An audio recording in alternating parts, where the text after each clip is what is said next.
민경선 의원님 질의해 주시기 바랍니다. 네, 고향의 민경선 의원입니다. 네, 원장님 오신 지 지금 며칠 되셨습니까?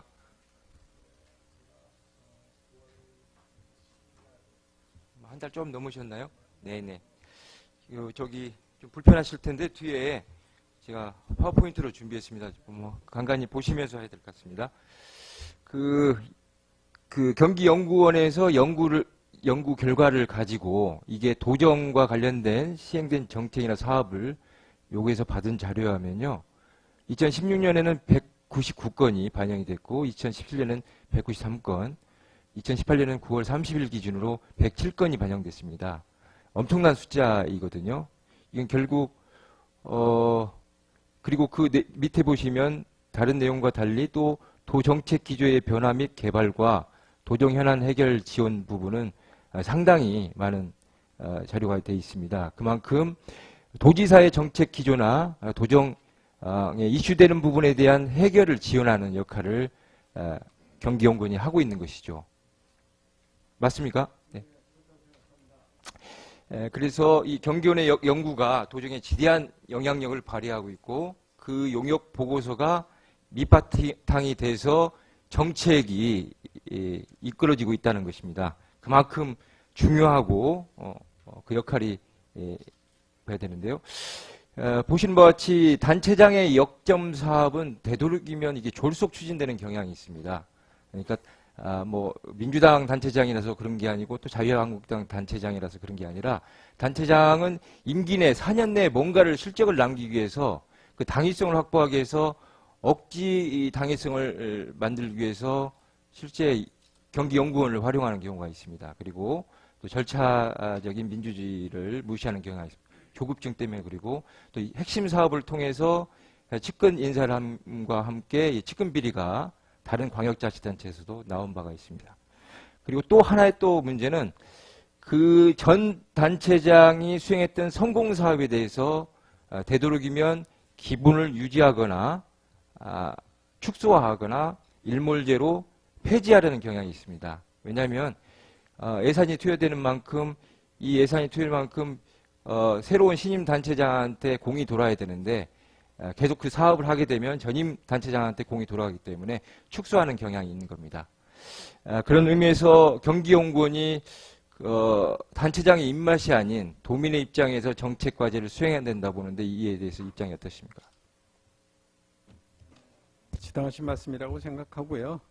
뭐 억지로 하거나 측근 인사하거나 그다음에 절차적으로 단축을 하고 하는 거는 옳지 못하다고 당연히 생각하고요. 다만 도민과 단체장 사이의 관계에 대해서는 의원님 말씀을 인정하면서도 주권자 도민이 선택한 사람이기 때문에 직접적인 도민의 의견을 일일이 들을 수 없는 상황 속에서는 한편으로는 도의회 의견을 듣고 다른 한편에서는 도지사의 의견을 듣는 게 마땅하다고 생각합니다. 네, 알겠습니다. 원장님, 제가 그러니까 도민을 무시하고 단체장의 의견을 무시하라는 게 아니라 정확한 데이터를 가지고 정확한 분석을 내놔야 된다는 입장인 것이죠. 예. 그래서 제가 제안 드립니다. 이것은 헌법재판소 판례입니다. 판례를 보면 이게 뭐 위원이 되든 뭐 이게 합헌이 되든 일부 합헌이 되든 보면 정책 결정에 대해서 구체적으로 적극설, 뭐 적극적인 입장, 소극적인 입장, 그리고 재판관에 대한 의견들이 다 담아져 있어요. 그래서 저는 어떤 정책 결정할 때 그 주제에 대해서는 도민이 공감을 하지만 그것을 실천하는 데 있어서의 시기나 여러 가지 보완 관계에 대해서 정말 면밀하게 따질 필요가 있는데 그렇지 못한 경우가 많습니다. 그래서 제가 요청하는 것은 뭐냐면 연구원 과제를 수행할 때 갑과 을서를 수록하는 것을 의무화했으면 좋겠습니다. 다수의 의견과 소수의 의견을 공존하게 반영하는, 그러니까 정책 과정에서 단순한 정책 과제도 있지만 중심적인 정책 과제를 수행할 때는 반드시 갑과 을서를 수록하게 돼서 왜냐하면 이게 반대 의견도 있고 또 보완 의견도 있을 수 있습니다. 그걸 통해서 정책을 수행하고 또 의회는 또 견제하는 입장인데 정확하게 인지하고 그것을 정책에 반영하고 보완하는 개념으로 갈 수 있도록 하고 있습니다. 그 이유는 보시는 바와 같이 정책 혼선을 방지할 수 있고 혈세 낭비를 해소할 수 있습니다. 그다음에 시행착오를 감소시킬 수 있습니다. 원장님 잘 아시면 4대강 문제 얼마나 심각합니까? 막대한 30조에 이르는 예산이 투입되고 잘못됐다고 해서 되돌릴 수 없는 것이죠. 그렇기 때문에 이에 대해서는 원장님의 역할이 중요한데 이 부분을 좀 적극 반영해 줬으면 하는 바람입니다. 이에 대해서 말씀 좀 해주십시오. 예, 의원님들과 그다음에 우리 저 도지사의 이야기를 마음에는 두겠지만 머릿속으로는 냉정하고 객관적으로 연구 결과가 될 수 있도록 노력하겠습니다. 말씀하신 내용 100% 공감하고 그렇게 할 수 있도록 노력하겠습니다. 예. 그래서 제안드리면 2018년 연구 과제가 지금 현재 118개가 수행 중인데 그중에 완료된 걸 제외한 72개 과제가 있는데 여기서도 일부 단순한 과제도 있을 겁니다. 그 외에는 좀 이 갑과 을설을 수록할 수 있는 것을 좀 반영을 했으면 좋겠다는 생각입니다. 네, 갑을설, 그다음에 긍정, 부정, 작용, 부작용 이런 네. 형태로 다양한 스펙트럼을 가지고 연구 결과를 제시해 달라는 말씀으로 알겠습니다. 그렇습니다. 그렇게 노력하겠습니다. 네, 고맙습니다. 또 수용을 해주시니까 감사합니다.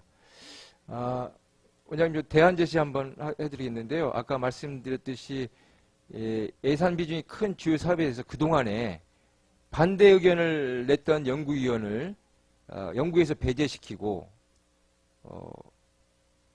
연구 과제를 수행하지 못하게 한 경우도 있었습니다. 과거에 경기연구원이. 그래서 소수, 아까 말씀하신 소수 의견을 담을 수 있는 풍토를 원장님이 좀 기틀을 마련해 주시고요.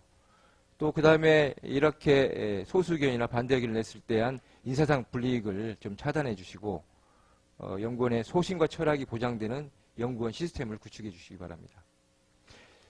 그렇기 위해서는 그동안의 연구원 발전 방안에 대한 주제로 다른 기관에 대한 발전 방안에는 수행을 많이 했는데 수탁이나 여러 가지 정책 과제로 수행을 많이 했는데 연구원 자체에 대해서는 어떻게 발전시킬지에 대해서는 발전 방안에서 연구한 자료를 요구했더니 한 건이 없더라고요. 그래서 이번 기회에 새로 부임하셨기 때문에 연구원을 발전시킬 수 있는 방안에 대한 연구 용역을 좀 수행해 줬으면 좋겠습니다. 네, 의원님, 이 연구원 발전 방향에 대한 거는 지금도 저희들이 준비를 팀이 돼서 준비를 하고 있는데 네네. 이것들을 별도의 연구 과제로 수행하지는 않고 네. 내부 팀을 가지고 매주 이 부분들은 지금 하고 있고요. 조만간에 결과가 나올 거라고 생각합니다. 그러니까 제가 요구하는 건 그렇게 내부적인 논의도 있지만 객관적인 거에 근거해서 좀 선진 사례나 기타 다른 기관에서의 수행하는 부분을 좀 하자는 것이죠. 그리고 만약에 자체에서는 좀 어렵겠다라고 하면 외부에 오히려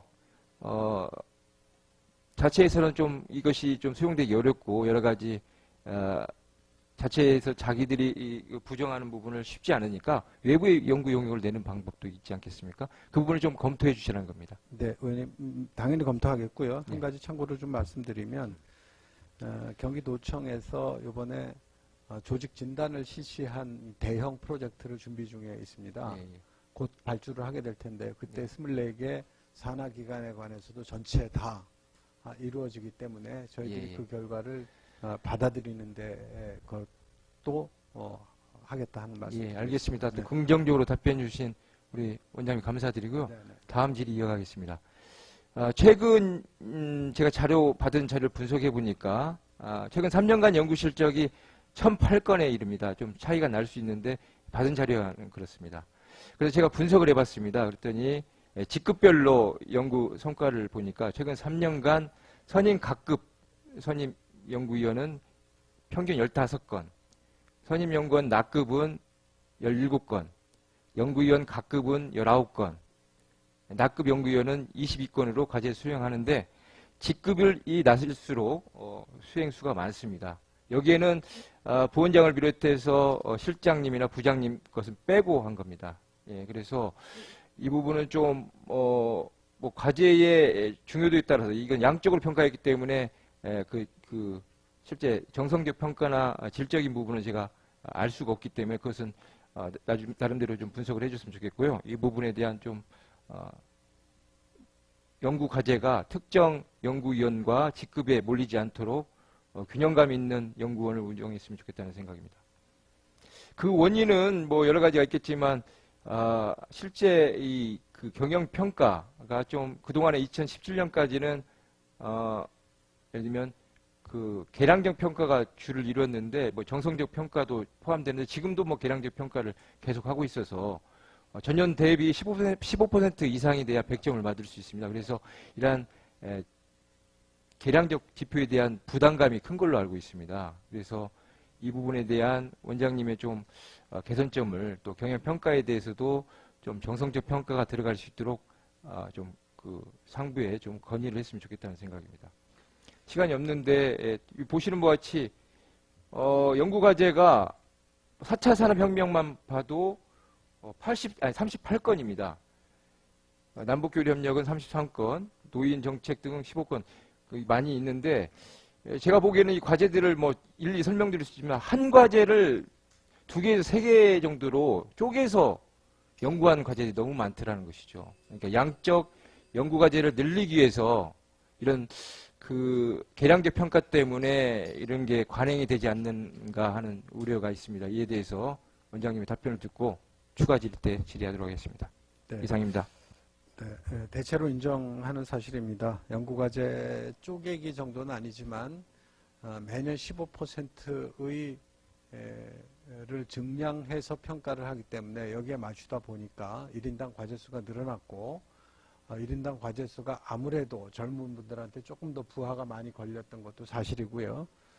또 그러다 보니까 연구 내용이 경량화되어지는 경향이 있는 것도 사실이었습니다. 뭐 쉽게 얘기한다면 임팩트가 좀 적어지고 그다음에 분량도 좀 적어지고 이런 경향이 있어서 이 문제에 대해서는 이미 지난달에 도하고 협의를 좀 했는데 도 입장에서는 내년에는 15% 늘어야 되는 건 어쩔 도리가 없고 후년도부터 이거에 대해서 평가를 좀 해보겠다라고 하는 지표 재조정안을 저희들이 요청을 했고 3회에 걸쳐서 조정안을 얘기를 했습니다만은 차년도에는 다른 기관과의 형평성 때문에 어쩔 수 없다라고 얘기합니다. 참고로 말씀드리면 정부기관 같은 경우에는 사업공공기관하고 연구공공기관을 구별을 합니다. 그래서 사업공공기관은 그 여러 가지 사업 지표를 가지고 따지지만 연구공공기관은 경제인문사회연구위원회에서 따로 평가를 하는 게 있어 지표가 좀 다른데 저희는 아직 경영평가에서 거기까지 진도가 나가지 못했기 때문에 일단은 맞추고 일단은 요청하는 대로 맞추고 그 다음에 저희들이 지표 개선을 좀 강하게 요구를 해서 다른 것을 똑같이 재지 않도록 하는 요청을 좀 하겠습니다. 도와주시기 바랍니다. 임경선 의원님. 그 빔 프로젝트가 아직 켜지지 않아서 그런데요. 아까 질의 과정에서 말씀드렸지만 그 연구위원별 그 과제 수가 다양합니다. 분석해 보니까 최소 3년간 7건 하신 분이 계시고 최대 36건 하신 분이 계시더라고요. 그래서 그냥 균형감 있게 좀 운영을 했으면 좋겠다는 말씀을 다시 한번 좀 드리겠습니다.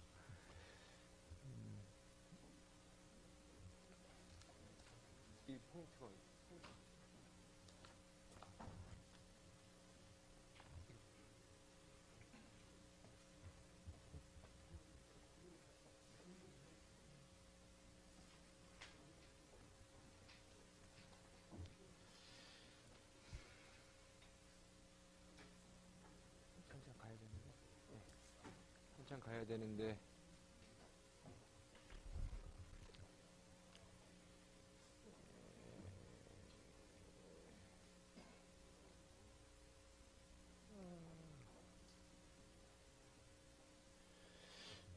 실제 보면요, 이 전공 분야의 연구를 하시는 연구 과제를 수행하시는 분이 많이 있습니다. 지금 보시는 바와 같이 여기 잘못 나왔는데 미학 전공자가 4차 산업 기반 융복합 컨텐츠 육성 지원하고 장애인 차별 복지 관련된 걸 하고요. 공유 시장 경제를 또 이야기하고 있습니다. 그래서 너무나 이게 업무에 중복이 있으니까 이렇게 나열식으로 전혀 비전공인 부분에 이렇게 떠맡기기식 과제가 수행되고 있는 게 아닌가 하는 의구심이 들고, 또 정책학을 전공하는 분이 4차 산업혁명 관련된 로드맵과 하시고, 또 사회적 경제 촉진을 위한 세 건을 좀 하시는 것 같습니다. 블록체인 관련해서도 어떻게 이걸 할 수 있죠. 네. 그래서 또 다른 분야들이 있는데요. 아까 우리 원장님께서 수용적인 말씀을 많이 해주셨습니다. 그래서 아까 뭐 중복되지만 양질의 과제 수행을 위해서 복합적 과제를, 그러니까 그 복합적인 과제들이 많더라고요. 그런데 한 전공 분야에 있는 연구위원이 담기에는 좀 어려운 경우가 있습니다. 그래서 복합적인 경우는 2인에서 4인 정도가 공통으로 좀 과제를 수행해서 정말 좋은 임팩트 있는, 아까 말씀인 임팩트 있는 연구 과제가 좀 나왔으면 좋겠다. 어제도 균형발전기획실 행정감사 하면서 제가 그 연구 과제 중에 지역개발 지원 사업 관련된 강식 연구위원이 한 자료를 갖고 충분한 대안을 제시하면서 양질의 행정감사를 또 할 수 있는 기회를 또 주셨습니다. 그래서 열심히 하시고 계시는 분들을 뭐 부정하는 건 아닙니다. 다만 이런 업무에 쫓겨서 정말 경기연구원의 위상이 좀 추락되지 않도록 우리 연구원님께서 각별히 신경 써주시고 더 여러 가지 연구위원들에 대한 복지나 기타 여러 가지를 좀 외부에서의 외압이나 이런 부분을 막아내는 든든한 버팀목이 되셨으면 하는 바람을 드립니다. 한 말씀 해주시죠. 너무 지당한 말씀하시니까 어깨만 무거워지는 감이 있는데요. 맞습니다. 그 의원님 지적 아주 날카롭게 잘 찾아주셨고요. 저희들이 아까 말씀드렸지만 군대 없는 국가 수준인 경기도인데 연구원 하나 가지고 다 커버를 하다 보니까 이제 다소 비슷한 전공자들에게 이제 다소 좀 부담스럽게 맡기는 그런 경향이 있었던 것 같고요. 이거를 극복할 수 있는 방안이 뭘까 이렇게 다각도로 찾고는 있습니다. 아까 말씀하신 대로 몇 명이서 합쳐서 하는 공동연구가 이제 그 대안이 될 수 있고요. 현재로서도 그렇게 많이 하고 있습니다, 사실은. 네네. 그래서 한 과제에 대해서 서너 명이 이렇게 하는 거는 서로 점수를 나눠갖기 위해서 그런 게 아니라 서로 부족한 부분을 보완하는 네. 그런 점에서 연구를 하고 있습니다. 많은 과제가 워낙 다양하니까 과제가 이것들을 감당하기가 조금 어려워서 때로는 다소 무리하게 연구를 수행하는 경우도 없지 않았음을 말씀드리고요. 또 말씀하신 대로 외압이라고 얘기하는 거는 적어도 연구 결과에 대한 외압은 없도록 제가 철저히 지키겠습니다.